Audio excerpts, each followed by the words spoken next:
Okay, so we're about to get really graphic right now, but we need to talk about all of the gross things that nobody likes to talk about that happen during labor. So I actually wrote a blog post about this a few years ago, and that blog post has like thousands and thousands of shares.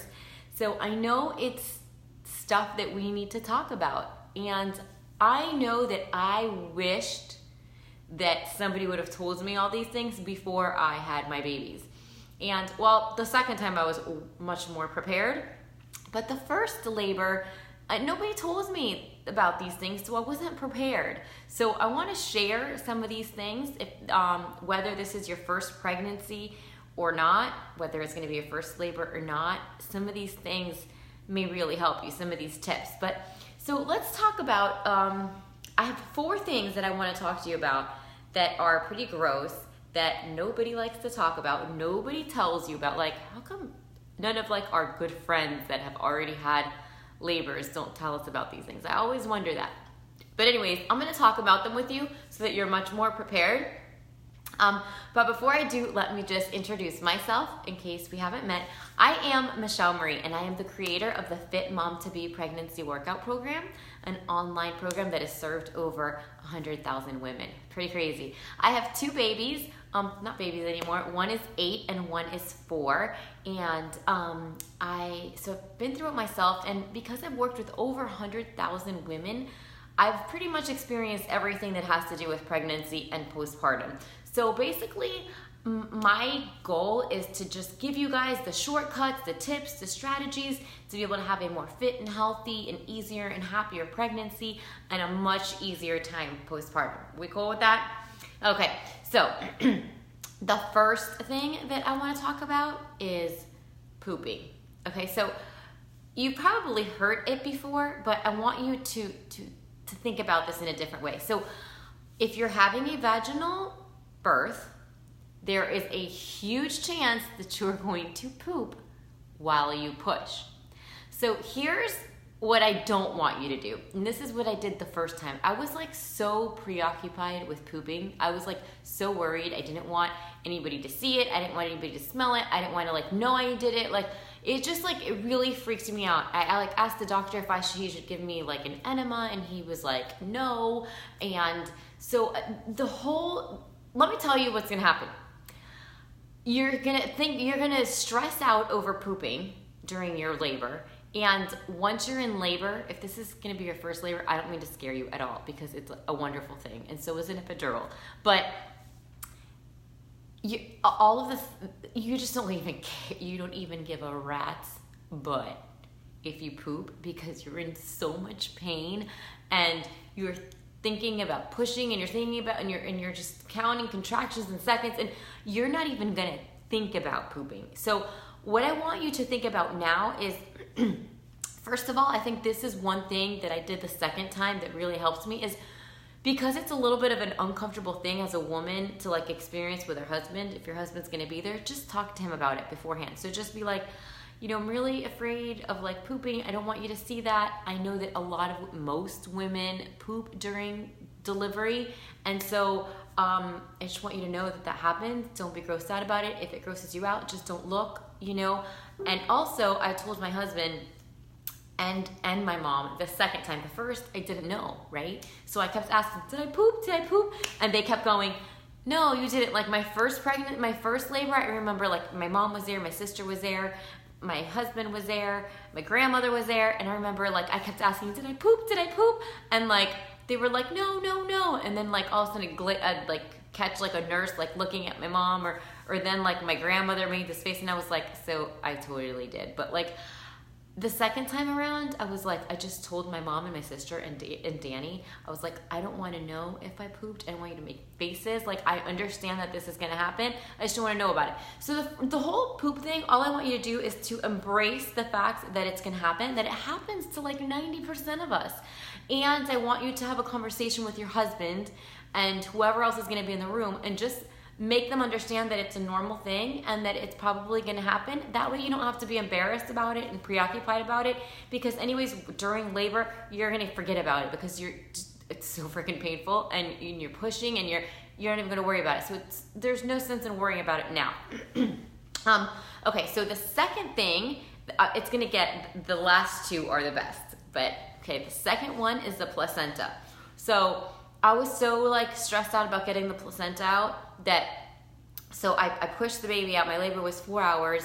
I pushed for about like 15 minutes. And as soon as I pushed, I was like so ready like to just be done that I was like, should I push the placenta out? And the doctor was like he was so afraid because I pushed so hard for the baby that I tore a little bit, that he was like, no, don't push. He was like, just cough. And so I coughed and the placenta came out and I looked at it. Oh my gosh. Big mistake. It was so disgusting. Like, especially like I'm a very like icky person. So I was so grossed out of it. It made me like sick.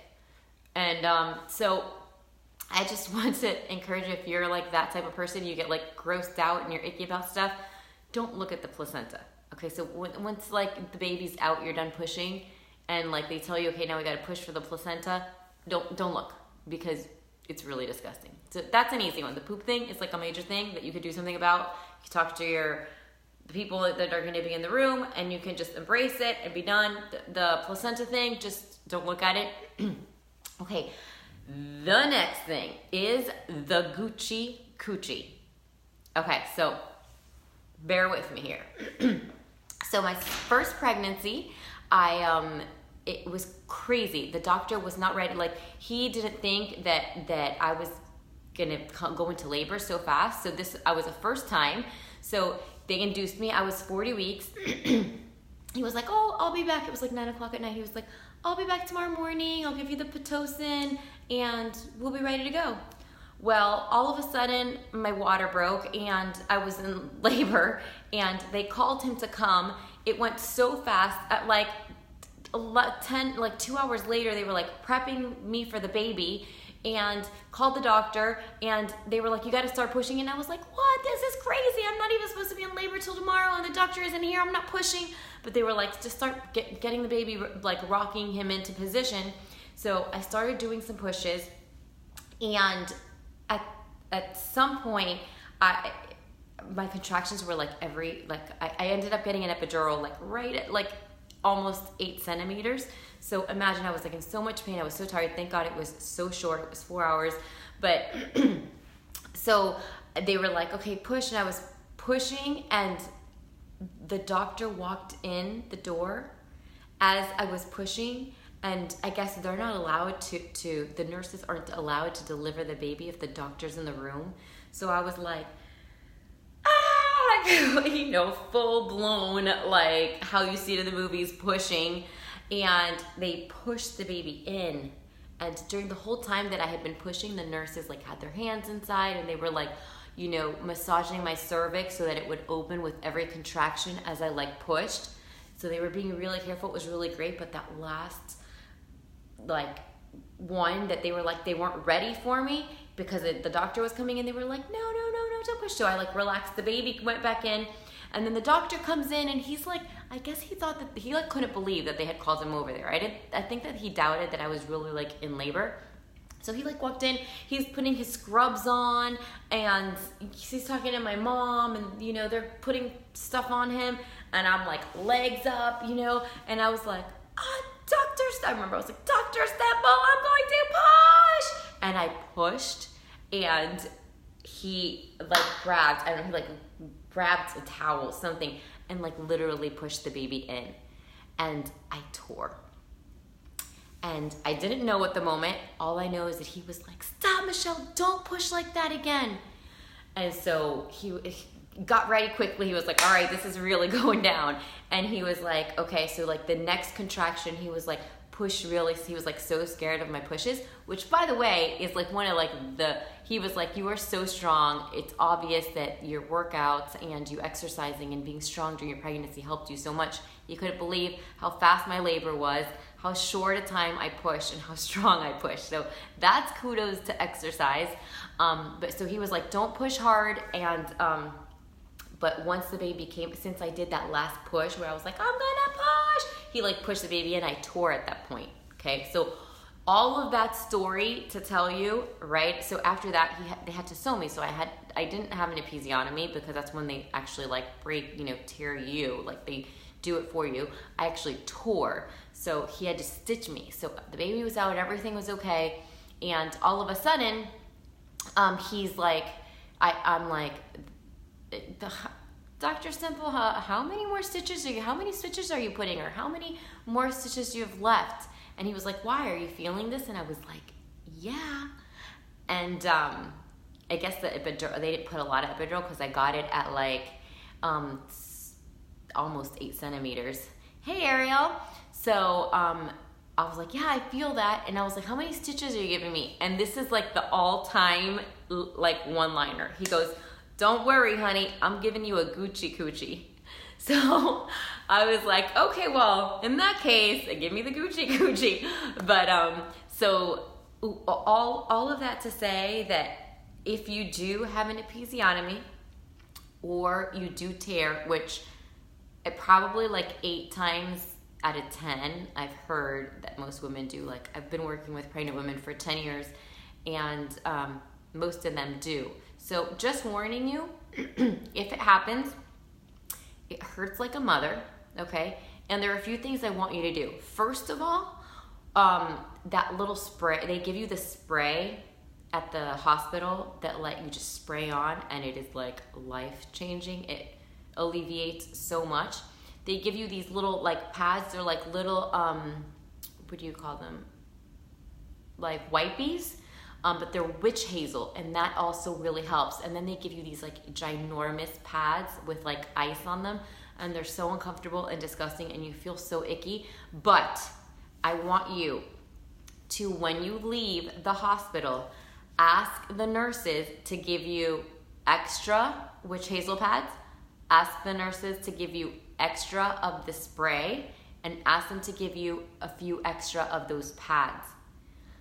They will totally give them to you. And all of that stuff is just time and money that you can save yourself when you get home, because once you get home, you're gonna want all of that stuff. So just take it with you from the hospital. Those pads that are like, they're like this freaking big, okay? And they have wings, and they have ice packs underneath, and they're gross, but they help so much. So first, that's the first thing I want you to do with that is make sure you leave the hospital. The second time around, you guys, since I already knew this was gonna happen, I didn't do this the first time, obviously. The second time, I actually, like, my husband had like a whole thing in his notes and on his phone, and I told him, make sure to ask for, so, because I was, exhausted, from pushing from everything, so he had a few notes on his phone, and one of them was to make sure that he asked for the spray, the witch hazel pads, and the big pads. And so we went home with a bunch of that, okay? That is super helpful. So another thing that I want you to do before you even go to the hospital is I want you, during your last few weeks of your pregnancy, when you go to the grocery store, get like a bunch of pads. Long, like super extra plus, and with wings, because you're gonna need them. After like 2 or 3 days, when it feels a little bit better down there, you're gonna wanna just switch to a more comfortable pad, but you're definitely gonna want one with wings and a really long one. I bled a lot. The first one with Nicholas, I bled for like 8 weeks, and with Annabelle, I think I bled for like 5 weeks. So have them already at home, because the last thing you wanna do is be sending someone off to get pads, or you get them yourself. Have those at home. And what else? Oh, stool softener. Make sure that you have stool softener, because all of that area down there hurts so much, and just the thought of you stitches down there. So the thought of like pushing when you have to go to the bathroom, it's gonna make you not want to go to the bathroom, and then that's gonna create a whole nother mess of pain and uncomfortableness, and you're already like in pain and exhausted. So get some stool softener and just take it. I think I would take it like once or twice a day, so that I could go to the bathroom easily without having to push, because I was in so much pain down there. So those are 2 things that you can do before you even go to the hospital. So the pads and the stool softener. And then another thing that nobody told me, actually no, I actually had a friend that told me, this was one thing that she told me, so I was ready with this one for the first pregnancy. Okay, so you're gonna be in a pad for a long time, for as long as it takes you to stop bleeding, okay? So the last thing you wanna do is, well, you definitely do not want a thong, because that's just gonna feel terrible because it hurts down there. But you also don't, like, they tell you to get big underwear, but the last thing you wanna do is be wearing like these huge underwear, like grandma underwear, because you already, like, your belly feels yucky, like you are bleeding, you feel disgusting, you're exhausted, and you know, the last thing you feel is sexy. And so just having to wear those like big grandma underwear just really sucks. So I went to Victoria's Secret. You can go anywhere you want and get the little like cute, sexy, like little boy shorts underwear. So I got I think I got a dozen of cute, just white, plain, cute with like little ruffle or a little like lace boy shorts like this, that they're like, they look like little tiny like hot shorts. All in white, and I used those for like 2 months, you know, while I was bleeding. And so that is also super helpful because it just helps you feel a little bit better about yourself because you already feel so yucky down there and everywhere. So that really, really helps. So for the Gucci coochie, you're gonna want the stool softener, the sexy boy short underwears, and the stool softener, okay? And the last, so we already talked about 3, okay? I wrote it down because I didn't want to forget to tell you anything. We talked about the poop part, we talked about the placenta, we talked about the Gucci coochie, and we are gonna now talk about hemorrhoids. Now, I have rarely met a woman who had a vaginal birth who didn't end up getting hemorrhoids. So it's going to happen. Probably. So it's super painful. Like for me, between the stitches and the hemorrhoids, it was like incredibly painful. So what I want you to do for this one is do not, listen to me, have your husband write this down in his notes in case you forget. Do not leave that hospital without a prescription for like not over-the-counter hemorrhoid medication. Before you leave the hospital, you must leave with prescription hemorrhoid cream or whatever it is. The witch hazel pads also help for that, and the stool softener that we're already getting because we don't want to be pushing with the stitches and stuff is going to also help you because obviously it hurts down there. So the witch hazel, the stool softener, and prescription hemorrhoid cream. Don't leave your doctor will give you all of these things, will not charge you for it. He will happily give it to you, but you must ask because they don't just offer it. So right now, before you forget, write a note to yourself, and if you feel like you're gonna be too all over the place and too tired to remember, too stressed out, tell your husband to put it in his notes and tell him to make sure to remind you of all these things or to take care of it when you're at the hospital, okay? So there you go. 4 things that are super gross about labor that nobody likes to talk about and nobody warns you about and nobody gives you tips on what to do. But it's really, really life-changing. It will help you so much during those first few weeks that are really hard. It'll make it so much easier for you. So I hope that this helps you. I know that I learned all these things the first time and I applied them the second time and it was so much easier the second time around. So I hope that it helps you, and that's all for today. But I'm not gonna go without telling you that the reason why I pushed so hard and so fast, my labors were so fast, my doctor told me, he was like, I've seen so many women, you know, in his 40 years of being a gynecologist, and he was like, I truly believe that exercise and being strong helps women have faster and easier deliveries by 50%. That's what my doctor told me. He had been OB for like 30 years or so. And he really credited, he couldn't believe. I was like, the nurses kept coming in like after when I was like walking out, you know, after 3 days in my jeans, and they were like, couldn't even believe like how fast my labor was for the first time, and you know, how much my belly went down. And I would be doing you a disservice if I didn't mention how important exercise is for pregnancy. That's what the reason why I'm on here, every day, trying any way I can to, inspire you and get you excited about exercising and getting you committed to exercising during your pregnancy, because it makes that big of a difference. It makes a huge difference during pregnancy, during labor, and during your recovery postpartum. So I hope that you are exercising, and if you're not and you're not sure what to do, I will post a link to my pregnancy workout program, my Fit Mom to Be. It's been around for like 10 years, and I have like over 100,000 women that have gone through my pregnancy workout and nutrition programs. So if you're at a point where you're like, you know what, I would like to take advantage of all those benefits, then I'll post a link so that you can just check it out and see if you think it's for you. But I really encourage you to exercise. It just takes 3 times a week if you just exercise, but you have to do the right kind of workouts. You have to do resistance-based workouts, because those are the ones that will help you get strong. Those are the ones that will help you gain muscle and will help you tone up and will help you reduce weight gain the most. I've tested every kind of workout, Pilates, cardio, ballet bar. I've tested them all with hundreds of thousands of clients, and the best results time after time came from those women that were doing resistance-based workouts. They were stronger during delivery. They were stronger in recovering postpartum. They gained muscle. They toned up. Some of them even lost weight at the beginning. Like, some ladies dropped a few pounds during pregnancy from gaining muscle.